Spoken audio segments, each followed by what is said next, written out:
ቅዳሜ ከሰዓት ነው የምትከታተሉት በየቤታችሁ በየመዝናኛ ቦታ ከጓደኞቻችሁ ከቤተሰብ ዘመድ ጋር እናንተም አብራችሁን ያላችሁ ሁላችሁም አብራችሁን ስለሆናችሁ ከልብ እናመሰግናለን። አሁን ሌላ አንድ ዝግጅት አለን። በጣም የምትወዱት የምንወደው ሰዓት ላይ ያለነው። አዎ አንድ መጽሐፍ አለን የመንጌ ውሽሚት እና ሌሎችም የሚል ስራ። ይህ መጽሐፍ በርግጥ የታተመው የመጀመሪያ እትሙ 2005 ነው። አሁን ግን ለሶስተኛ ጊዜ ታትሟል። ገበያ ላይ እንደ አዲስ አለ ማለት ነው። ተስፋ ያለን አባተ ደራሲው እዚህ ይገኛል። እዚህ መጥቶ ስለ መጽሐፉ ስላሉት ነገሮች በሙሉ ትንሽ የሚያዝናና በጣም የሚያስቅ መጽሐፍ ነው። እሱ ጋር ደግሞ እንጠራውና ብዙ ቆይታ እናደርጋለን። አዎ ደራሲ ተስፋ ያለን አባተ ወደዚህ ይመጣል።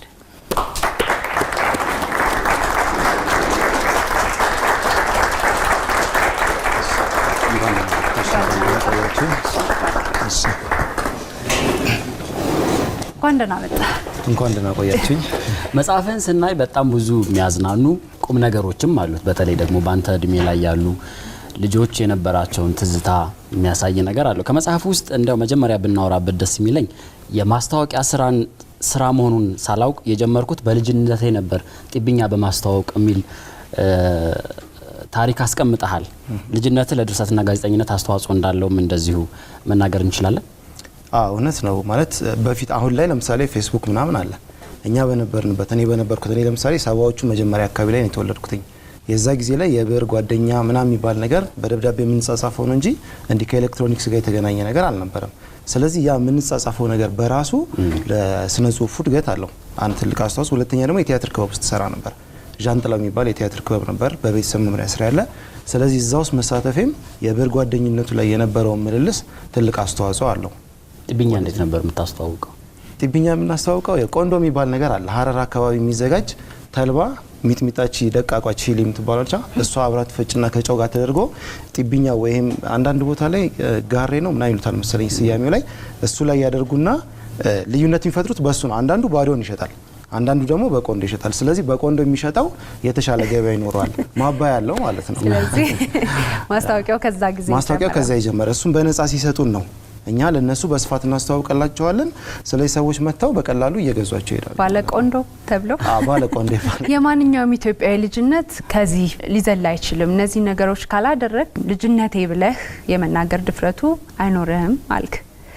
የሁላችንም ተመሳሳይ ነው እንዴ? በእኔ እምነት አዎ ነው የምለው። ለምንድን ነው ይሄንን የምልበት ምክንያት መጽሐፉ ከወጣ በኋላ ብዙ ግብረ መልሶችን አግኝቻለሁ ከሰዎች። ለምሳሌ ናዝሬት አካባቢ ላይ ሲሄድ የሆነ ልጅ ይሄ ሰፈርማ የኛ ሰፈር የቀበሌ 6 ታሪክ ነው አለኝ። በድሉ ይባላል ሴንት ጆሴፍ ትምህርት ቤት ውስጥ የሚያስተምር ሰው ነውና የኛ የቀበሌ 6 ታሪክ ነው። እኔ ደግሞ አላውቀውም ቀበሌ 6ንም ናዝሬትንም አላውቀውም በዛ ወቅት ላይ። እንደገና መጽሐፉን ደግሞ ግምገማ የሰራው መሐመድ ሰልማን ነበረ። መሐመድ ሰልማንም የራሱን ታሪክ እዛ ውስጥ አገኘበት።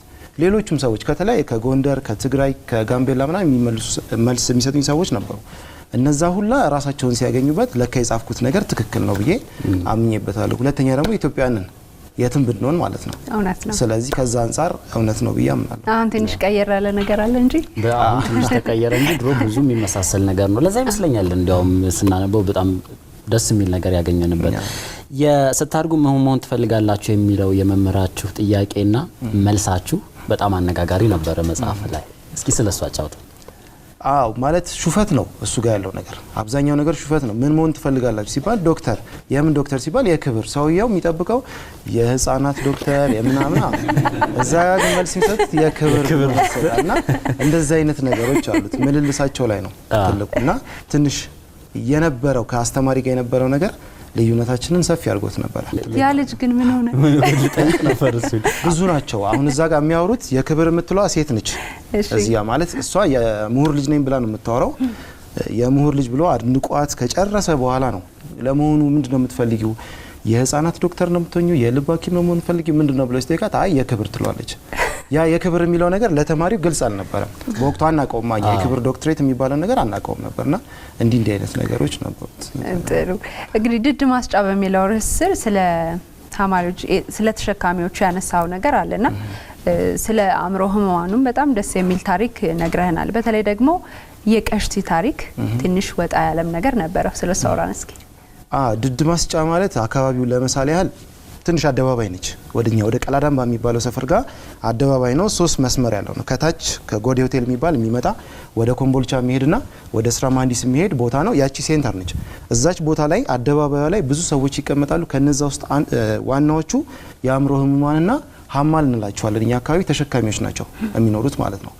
ቀሽቲ እዛ ውስጥ የተፈጠረች ወይም የተገኘች አይደለችም። ከሌላ ቦታ መታ ግን እዛ ጋር የኖረች ሴት ነች መጀመሪያ ላይ ማለት ነው። አካባቢው ላይ ስትኖር ምንድነው የምታደርገው? ቡትቶ ትለብሳለች። ድርትርት ያለ ነገር ነው የምታደርገው። ቡችላ ነበራት፣ የውሻ ቡችላ ማለት ነው። ያን ትይዛለች። አንዳንዴ ደግሞ በመርቲ ጣሳ ውስጥ የባቄላ አሹቅ ትይዝና ውሃ ይኖረዋል ውስጡ። የጠላችሁ ሰው ላይ ያንን ትረጫለች እሷ ሴት ማለት ነው። ውሃውን ወይም ባቄላውን ትረጭባለች እሷ የጠላችሁ። ስፔሻሊ ደግሞ የወታደር ልብስ የመከላከያ ልብሶች ሬንጀር የለበሰ አትፈልግም ነበር፣ ማየትም አትፈልግም። ግን የጦር ካምፖች ደግሞ አሉ ወደ 8 አካባቢ የሚጠጉ እዛ አካባቢ ላይ እዛ አካባቢ ላይ የመግባትም አጥሩ ውስጥ ጥግም የመቀመጥም ስልጣን ያላት ደግሞ እሷ ነች። ለምን? የአእምሮ ህመምተኛ ስለነበረች። መጨረሻ ላይ ሲነቃ ግን ሰላይ ነበረች ያቺ ሴት። ከዛ በኋላ ያው የሚሆነው ነገር ሆነ። የወታደሮች ሰፈር ስታነሳ መጽሐፍ ላይ አንድ ግጥም አለ። አዌ ቀላዳምባ ከአቡበከር በታች ፍየሏን ያርዱና ይላሉ ሞተች የሚልና ስለ ቀላዳምባ ንገረን። መንግስቱ ኃይለማርያምም እዚሁ ወታደራዊ ካምፕ ላይ እንደሚኖር ሰምተን ነበረ። ስለሱ ንገረን እስኪ። ኦኬ። አዌ ቀላዳምባ ከአቡበከር በታች ፍየሏን ያርዱና ይላሉ ሞተች የሚለው ነገር ምንድነው?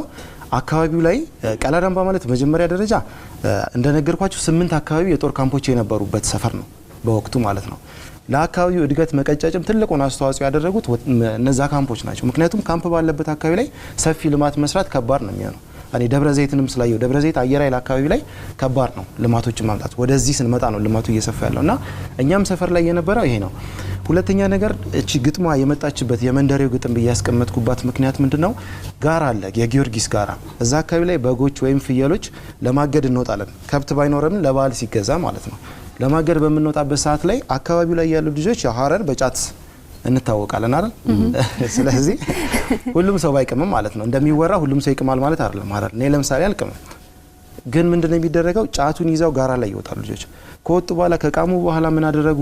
ፍየል ያርዱና የሚያግዱት ልጆች ፍየል ያርዱና ድርግም አድርገው ከበሉ በኋላ ልጆቹንም ካስበሏቸው በኋላ መጨረሻ ላይ የሚላሉ ፍየሏ ሞተች ነው የሚሉት። ፍየሏን ያርዱና ይላሉ ሞተች። ሞታለች ነው እንጂ እኛ በልተናት አይደለም የሚል ሀሳብ ይዘው ነው። ከዚህ አንጻር ነው የማማ